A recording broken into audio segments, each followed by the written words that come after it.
something that we all want. But in order to get money, what do we need? A job. I am here to talk to you about the ethical dimensions found in the workplace. This is a very important topic of discussion because we should all be familiar with what goes on behind closed doors during work. From my work experience, I have realized that you have to be very careful with the way you communicate with your fellow co-workers, and unfortunately, some could lose their job due to lack of experience and knowledge of ethical work dimensions. I've concluded research, found examples, and valid information that I will share with you, but I would all like you to ask yourself if you have ever felt uncomfortable or lied to in the workplace. Your answer should better help you understand my points. There are three major ethical dimensions found in the workplace. We have to deal with aggressive communication, honesty, and sexual harassment. My first ethical dimension found in the workplace is aggressive communication. Aggressive communication is all too common, and it manifests in different forms. According to Andrew Rancer and Theodore Ottges, authors of Argumentative and Aggressive Communication, it can be summed up into three different levels. Level 1 consists of spreading rumors, use of offensive language consisting of disagreements, belligerency, and withholding of cooperation. Gossip, hostile email messages, snide comments have reportedly increased in recent years. This slide here shows the percentage of online rumors and how they tend to target girls. You can see that almost 17% of girls are violated through private emails, IM messaging, or text messages. Along with the problems previously stated, physical aggression between managers and subordinates and colleagues have also increased.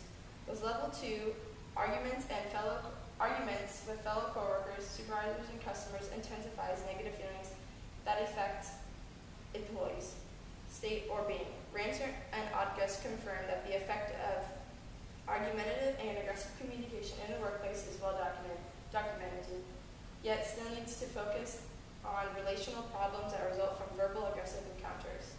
The two also state that teaching employees and supervisors skills associated with arguments should be with an affirmative communicative style. At level 3, common displays of aggression including suicidal threats, physical fights and damage, and destruction of property, use of weapons, murder, rape, and arson. With this being said, uncontrolled situations can get out of hand very fast and dangerous. Now that I have discussed aggressive communication in the workplace, we can talk about ethical dimensions of honesty. This is the second ethical dimension at work. While at work, management and employees must work as a team. Therefore, honesty is quite important in many aspects. It can be concluded that not everyone you work with takes a direct approach to honesty. People may lie around you, but staying honest can be the best way to avoid problems. When it comes to work, employees are expected to carry themselves with much responsibility, conduct, and behave in a professional manner. In the New Hampshire Business Review on March 22, 2013, Nicholas Colassaro states that it is now more than ever easier for an employee to perpetrate dishonesty through emails, text messages, or posts on Facebook, Twitter, or other social media outlets and cover their tracks by deleting any information with a click of a button. This graph here shows percentages of people on Facebook in the US. Most of us use this type of social media, highlighting the fact of how many people could be using sites like this to cover up their dishonesty, further causing tension at work. Now let's dive into the ethical dimensions of sexual harassment in the workplace. Sexual harassment is a form of sexual discrimination. It is an unwelcoming conduct that is pervasive and affects working conditions, thus creating a potential environment at work. One type of sexual harassment is called quid pro quo, which translates into something for something. Imagine this scenario. A woman applies to be a manager for a company. An interviewer tells her that she can have the job if she performs a sexual deed. She refuses and the job is denied. This paragraph here shows a report done by the UN. 99.3% of women surveyed in a recent 2013 study reported experiencing some form of sexual harassment, everything from inappropriate jokes to unwilling touching, groping, and rape.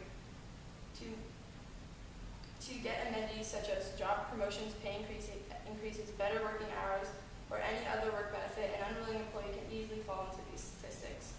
The second type of sexual harassment is a hostile work environment. It can be anything from comments about a person's body, sexual jokes, drawing pictures, email, sex, or inappropriate touching. graph here shows the United States survey produced an 85% response rate and showed that 42% of women and 14% of men had experienced some form of unwanted sexual attention. Now, after discussing the 3 ethical dimensions found in the workplace, I shall conclude. Today we have experienced 3 major ethical dimensions of aggressive communication, honesty, and sexual harassment found in the workplace. First, we talked about the 3 levels of work aggression, which include offensive language, arguing, and threats. Next, I talked to us about the importance of honesty in the workplace, enhancing the fact that employees and management must work as a team in order to succeed. And lastly, I spoke to you about the sexual harassment and how it affects working conditions, ultimately leading to a hostile environment. We will have to face many